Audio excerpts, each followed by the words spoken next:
he basically signed on America to fight for the Allies, and it was only a matter of time then when the Japanese attacked Pearl Harbor. High school.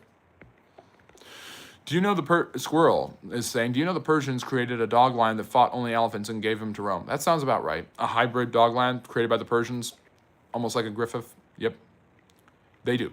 They definitely do, Harsonet. Ryan, great to see you. And yes, Ryan is right. Becoming a friendly neighborhood historian is as easy as liking and subscribing. For everyone, Battlefield 1 is World War II according to Friendly History, and Battlefield 5 is World War III, and 2025 World War IV. Yes, I believe that there are 3 world wars, and if there's another one that breaks out, there will be a 4th one. Yeah, the Japs did get the Yanks really mad. Well, that is mainly because FDR knew it was probably going to happen, or there was some sort of attack coming, and putting in an oil embargo is what made the Japanese mad, and they retaliated by attacking Pearl Harbor. So I do historical hot takes every day where I analyze something and kind of put my own twist on it, and that's definitely one. The United States, I don't want to not memorialize the loss of that many men at Pearl Harbor was an awful travesty, the worst attack in American history until 9/11. But the truth of the matter is the Americans knew what they were getting into when they put the oil embargo on the Japanese. Are there any of them who are in the live stream now? No. Can you explain the background of the stream? I just got here. So we were talking about the Aztecs and natives, and this is the Cortez conquering Tenochtitlan. You can get, and the rivers give it away, the city built on the rivers. Obviously, it starts with the famous eagle sitting on a cactus with a snake in its mouth, and that becomes the symbol of on the Mexican flag, and that is where Tenochtitlan starts and where Mexican civilization technically starts according to ancient myth. But this is when Cortez in 1521 or 1522 destroys the Aztecs with the help of local tribes like the Zapotecs, who were being enslaved and often sacrificed by the very same brutal Aztecs.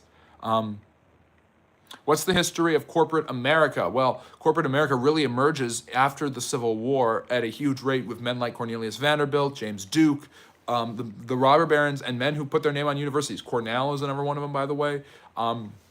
Dartmouth, but of course, Andrew Carnegie, John D. Rockefeller, J.P. Morgan.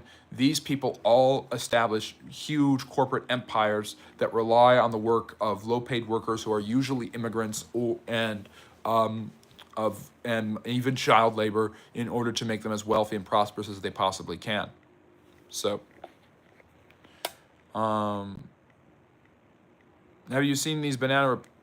So the history of corporate, so it starts there, Walla, and it kind of develops, and eventually the federal government gets in and says that corporations can't control the sale of only one good or the sale of all the products related to one goods. Those are known as monopolies and trusts, respectively. And so by the early 20th century, presidents like Woodrow Wilson and Teddy Roosevelt broke down oil companies and broke up corporations. They passed antitrust legislation and enforced it that forced a lot of these corporations to break down into smaller companies. They forced them to make clean sanitation.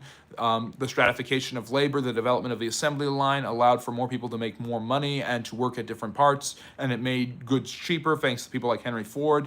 So corporate America really took off from there, and so modern corporate America really emerges during and after World War III in the 40s, after the Great Depression, with workers working in a factory and making money, better money than they used to, having a minimum wage or better than that based on their skills and experience, and 9 to 5 and all of that stuff. Have you seen these Banana Republic things? No, I have not. I don't know what you're referring to. Did it snow for you this winter? Not going to answer. L natives, Q manifest destiny, W manifest destiny. That's true. Why is London Bridge so boring now? Because it's not falling down.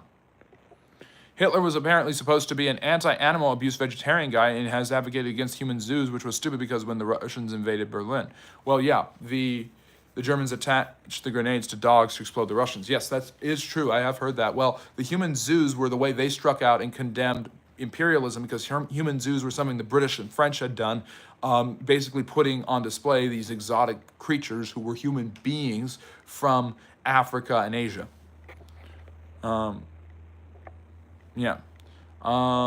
Duck pics everywhere. Yusma is saying, do you believe the early South American visitors from Europe spread diseases there and the Amazon forest is simply vegetation coming from...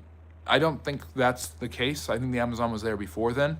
The tribes that have lived there and kind of more isolated things were very used to their surroundings and things like that. The spreading of diseases was absolutely one of the major causes. That's why I don't believe it's a genocide of Native Americans, because the death of the Native American people is mainly through usually unintended disease spreading from the Europeans.